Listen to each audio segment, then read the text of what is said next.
दोस्तों yes bank की बात करें तो फ्राइडे के दिन हमने पॉजिटिव क्लोजिंग देखी है। स्टॉक 17 के आसपास क्लोज हुआ है, लेकिन इसके बीच में दो बड़ी अपडेट निकल के आ रही है। एक तरफ तो 81 बॉन्ड्स का जो मामला है फिर से गर्म हो गया है, क्योंकि एक्सिस ट्रस्टी अब सुप्रीम कोर्ट का रुख कर चुके हैं यस बैंक के खिलाफ। और दूसरी तरफ यस बैंक ने जी लर्न को, जो सुभाष चंद्रा ग्रुप की कंपनी है, आप समझ सकते हो कि एसएल ग्रुप की इस कंपनी के ऊपर यस बैंक ने शिकंजा कस दिया है। और यहाँ पे देख सकते हो कि कोर्ट में आगे कार्रवाई क्या होने वाली है। ये सारी की सारी बातें जो है इस वीडियो के माध्यम से समझेंगे।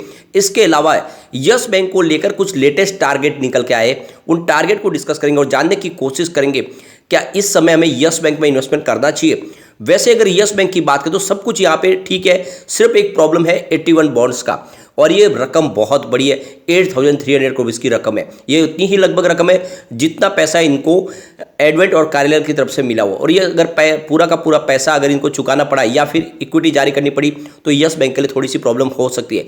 लेकिन ये अभी मामला जिस तरह से है, इसमें जो प्लस पॉइंट वो यस बैंक के साथ जुड़ा हुआ है, क्योंकि ऑलरेडी 81 बॉन्ड्स में सारा का सारा एकदम क्लियरिफिकेशन किया हुआ है कि एक बार यस बैंक को प्रॉब्लम होगी तो उसके बाद में बॉन्ड्स धारक को रकम नहीं मिलेगी। इसलिए सुप्रीम कोर्ट में ये मामला यस बैंक के फेवर में जाने की पूरी संभावना है। तो आगे क्या संभावना बनेगी जानेंगे इस वीडियो के माध्यम से। लेकिन फ्रेंड, उससे पहले अगर आप पहली बार हमारे चैनल पे आए तो चैनल को सब्सक्राइब कर दीजिए, एक बेल आइकन दबा दीजिए ताकि जब भी नया वीडियो बने पहला नोटिफिकेशन आपको मिले। वीडियो पसंद आए तो लाइक से जरूर कीजिए।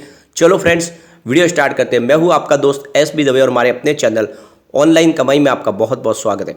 सबसे पहले फ्राइडे के कारोबार की बात करें तो स्टॉक की क्लोजिंग 17 पर रही। 0.89% की हमें तेजी देखने को मिली। आपको ये पता होगा कि फ्राइडे को बाजार में गिरावट हुई थी और बैंकिंग शेयरों में भी कोई खास तेजी नहीं थी। उसके बावजूद भी यस बैंक के स्टॉक ने तेजी दिखाई है, क्योंकि यहाँ पे अच्छी खासी खरीदारी हो रही है, स्पेशली FI की तरफ से। FI पिछले 3-4 क्वार्टर से देख रहे लगातार अपनी होल्डिंग को बढ़ा रहे, और FI की होल्डिंग इस समय 24% तक पहुंच गई है। ये बात अलग है कि इसमें 10% की होल्डिंग जो FDI के माध्यम से आई है, जिसमें एडवेंट कार्यालय की होल्डिंग भी है, लेकिन उसके बावजूद भी देखें तो 100 में से 24% की होल्डिंग अगर FI के पास है तो ये बहुत बड़ी बात हो जाती है, और लगातार होल्डिंग उनकी बढ़ रही है। इसके बीच में देखें तो एक्सिस ट्रस्टी जिन्होंने बॉन्ड्स खरीदे हुए थे 81 बॉन्ड्स के माध्यम से, और अब वो यहाँ पे सुप्रीम कोर्ट का रुख कर चुके हैं। तो यहाँ पे एक्सिस ट्रस्टी ने सुप्रीम कोर्ट का रुख किया और सुप्रीम कोर्ट में उन्होंने जो पिटीशन लगाई उसमें कहा गया कि जो बॉम्बे हाई कोर्ट ने जो फैसला दिया है उस फैसले की जल्द से जल्द सुनवाई होनी चाहिए, और उनको 8,300 करोड़ की जो रकम है वो रकम उनको मिलनी चाहिए।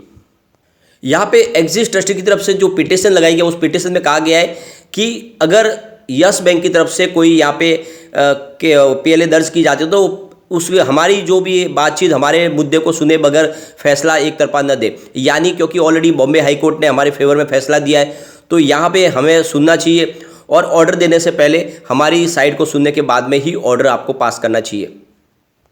यहाँ पे एक्सिस ट्रस्टी की तरफ से कहा गया कि under section 148A of civil procedure code CPC के तहत अगर यस बैंक की तरफ से रिजर्व बैंक इंडिया मिलके यहाँ पे अगर कोई रिलीफ मांगने के लिए अगर आते हैं तो इसका पहले हमें नोटिस देना चाहिए, हमारा साइड सुनने के बाद में ही इसके बारे में कोई फैसला करें, क्योंकि हम भी अपनी लीगल एक्सपर्ट टीम के साथ में बातचीत करना चाहेंगे और हम इस केस को आगे लड़ना चाहेंगे। यानी कुल मिला के अगर बॉम्बे हाई कोर्ट के फैसले के खिलाफ अगर वर्डिक्ट देती है यस बैंक के फेवर में सुप्रीम कोर्ट, तो इसकी जानकारी हमें पहले होनी चाहिए ताकि हम अपने हिसाब से इसमें कुछ अपनी तरफ से अपनी कार्रवाई कर पाए। तो यहाँ पे आप देख सकते हो कि जब बॉम्बे हाई कोर्ट का फैसला है उसके बाद में यस बैंक के MD प्रशांत कुमार ने कहा है कि बैंक के पास लीगल ओपिनियन है कि वो यस बैंक सुप्रीम कोर्ट में आगे पिटीशन लगा सकते हैं, और ये जो फैसला है उनके फेवर में आएगा, क्योंकि ये जिस तरह से ये बॉन्ड्स का जो मामला है उसमें यस बैंक की जो साइड है वो काफ़ी मजबूत है। अगर हम दूसरे बॉन्ड्स धारक की बात करें यहाँ पे निप्पॉन म्यूचुअल फंड्स, इसके अलावा फ्रैंकलिन टेम्पलर इंडिया, इसके अलावा अगर आप देखें तो कोटक म्यूचुअल फंड्स और 63 मून्स, ये बहुत सारे से बड़े लार्ज शेयर होल्डर हैं जिन्होंने 81 बॉन्ड्स खरीदे हैं यस बैंक के माध्यम से। और यहाँ पे आप देख सकते हो कि अब वो चाहते हैं कि उनको राहत मिले, जबकि आप देखें तो 81 बॉन्ड्स के अंदर क्लियरली ये मेंशन किया हुआ है कि यस बैंक को अगर कोई प्रॉब्लम होगी तो वो जो 81 बॉन्ड्स है वो सारे के सारे राइट डाउन हो जाएंगे, और उसी के तहत यहाँ पे RBI ने इसको राइट डाउन किया है। लेकिन अब मामला सुप्रीम कोर्ट में जाएगा तो वो चाहते हैं कि जो बॉम्बे हाई कोर्ट का फैसला है उस फैसले को ही बरकरार रखा जाए, और इसीलिए सुप्रीम कोर्ट में अपील की गई है। अब यस बैंक अपनी साइड किस तरह से लेते हैं वो देखना होगा, क्योंकि यस बैंक की तरफ से अभी अपील नहीं की गई है सुप्रीम कोर्ट में। तो आने वाला समय बताएगा कि फैसला किसके फेवर में होता है। यहाँ पे एक बड़ी अपडेट और निकल के आ रही है। तो यहाँ पे आप देख सकते हो कि बैंक्रप्सी कोर्ट ने फ्राइडे को यस बैंक की पिटीशन को अलाउ कर दिया है कि वो एसएल ग्रुप की कंपनी जी लर्न के ऊपर कॉर्पोरेट इंसॉल्वेंसी रेजोल्यूशन प्रोसेस यानी CIRP के तहत कार्रवाई करने के लिए यहाँ पे बाध्य कर दिया गया है, यानी जी लर्न के ऊपर ये कार्रवाई हो सकती है। इसकी यहाँ पे परमिशन दे दी गई है बैंक्रप्सी कोर्ट के तहत, लेकिन यहाँ पे जी लर्न जो है उसके ऊपर यस बैंक की तरफ से अब कार्रवाई की जा सकती है। तो यहाँ पे लास्ट ईयर जब डिफॉल्ट कर गए थे 468 करोड़ रुपीज़ की रकम जी लर्न, तो उसके बाद में अगर आप देखें तो यहाँ पे यस बैंक ने इनके ऊपर बैंक्रप्सी के तहत कार्रवाई करने के लिए यहाँ पे कोर्ट का दरवाजा खटखटाया था। और अब आप देखें तो यहाँ पे बैंक्रप्सी कोर्ट की तरफ से ये इनको परमिशन मिल गई है यस बैंक को कि वो इनको अब इनके ऊपर कार्रवाई करके अपनी रकम वसूल कर सकते हैं। यहाँ पे देखें तो जी लर्न ने अपना Q3 का रिजल्ट भी डिक्लेयर किया है और इस बार अगर आप देखें जी लर्न की तरफ से जो टोटल इनका रेवेन्यू बताया गया 282 करोड़ रुपीज़ का बताया और कंपनी को लॉस हुआ है 2.82 करोड़ रुपीज़ का। तो यहाँ पे आप देख सकते हो कि पिछली बार जो इनका जो टोटल रेवेन्यू था 313.4 करोड़ रुपीज़ के आसपास था। कंपनी के लॉस की बात करें तो पिछली बार 8.79 करोड़ रुपीज़ का लॉस था, तो इस बार लॉस में थोड़ी सी कमी हुई है। तो जैसे कि आपको पता ही होगा यहाँ पे जी ग्रुप की जितनी कंपनियाँ है ऑलरेडी डिश टीवी है, डिश टीवी के ऊपर तो पूरी तरह से कब्जा किया यस बैंक ने। अब जो जी लर्न है उसके ऊपर भी जो अपनी रकम बकाया है उसको वसूल करने के लिए कार्रवाई करने की इसकी तरफ से परमिशन कोर्ट की तरफ से उनको मिल चुकी है। इससे पहले देखें तो दिसंबर 2022 में यस बैंक NCLT के तहत गए थे, जिसमें इनकी जी लर्न की ही जो सब्सिडियरी कंपनी है डिजिटल वेंचर्स उसको बैंक्रप्सी के तहत उसके ऊपर कार्रवाई करने के लिए ये गए थे। फिलहाल अगर देखें तो दो मामले निकल कर आए, एक तरफ तो जी लर्न के ऊपर यस बैंक की तरफ से जो कार्रवाई की गई और दूसरी तरफ 81 बॉन्ड्स वाले चले गए हैं सुप्रीम कोर्ट यस बैंक के फेवर में फैसला ना है उसके लिए। तो आगे हमें देखना होगा क्या होगा, लेकिन इसके बीच में अगर देखें तो यस बैंक को लेकर काफ़ी ब्रोकरेज हाउस है जो काफ़ी बुलिश है।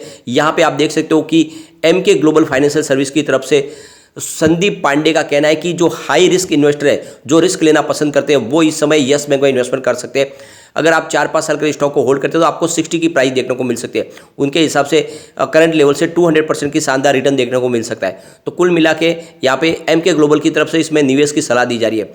इसके अलावा अगर आप देखें तो यहाँ पे मोतीलाल ओसवाल के चंदन तपारिया की तरफ से कहा गया कि इस समय रिटेल इन्वेस्टर को अगर बैंकिंग सेक्टर में निवेश करना तो IDFC फर्स्ट बैंक और बैंक ऑफ बड़ौदा में निवेश करना चाहिए, और जो थोड़ा सा हाई रिस्क ले सकते हैं उनको यस बैंक में इन्वेस्टमेंट करना चाहिए, क्योंकि मीडियम टर्म में यहाँ पे काफ़ी अच्छी तेजी देखने को मिल सकती है। तो ये बात तो क्लियरली समझ में आ रही है कि जो इन्वेस्टर के लिए एक राय है कि यस बैंक में निवेश किया जा सकता है। यहाँ पे हाई रिस्क हाई रिवार्ड की बात हो रही है, यानी अगर आप इसमें अगर रिस्क ले सकते हो तो आपको प्रॉफिट भी अच्छा मिल सकता है, लेकिन रिस्क बहुत ज़्यादा ये सबका कहना है। तो कुल मिला के देख सकते हो कि इसमें बहुत सारी भी प्रॉब्लम भी क्रिएट हो रहे हैं, लेकिन यस बैंक की मजबूती देखें तो काफ़ी अच्छी दिखाई दे रही है। और अगर हम पिछले 10 साल की इसकी परफॉर्मेंस देखें तो सबसे शानदार पीरियड इस समय आपको दिखाई देगा। आप देख सकते हो इसके सेल्स को 10 ईयर के हिसाब से 12% पॉजिटिव है, 5 ईयर के हिसाब से देखें तो 3% पॉजिटिव है, और 3 ईयर के हिसाब से इनका सेल्स 14% निगेटिव है, लेकिन इस TTM 19% पॉजिटिव है। तो पिछले 10 साल में सबसे शानदार सेल आपको इस समय दिखाई देगा बैंक का। प्रॉफिट ग्रोथ की अगर बात करें तो 10 ईयर के हिसाब से 1% पॉजिटिव है, लेकिन 5 ईयर के हिसाब से -20% है, और 3 ईयर के हिसाब से देखें तो -14% है, लेकिन इस TTM 129% पॉजिटिव है। तो प्रॉफिट ग्रोथ पिछले 10 साल में सबसे शानदार है इस समय यस बैंक का।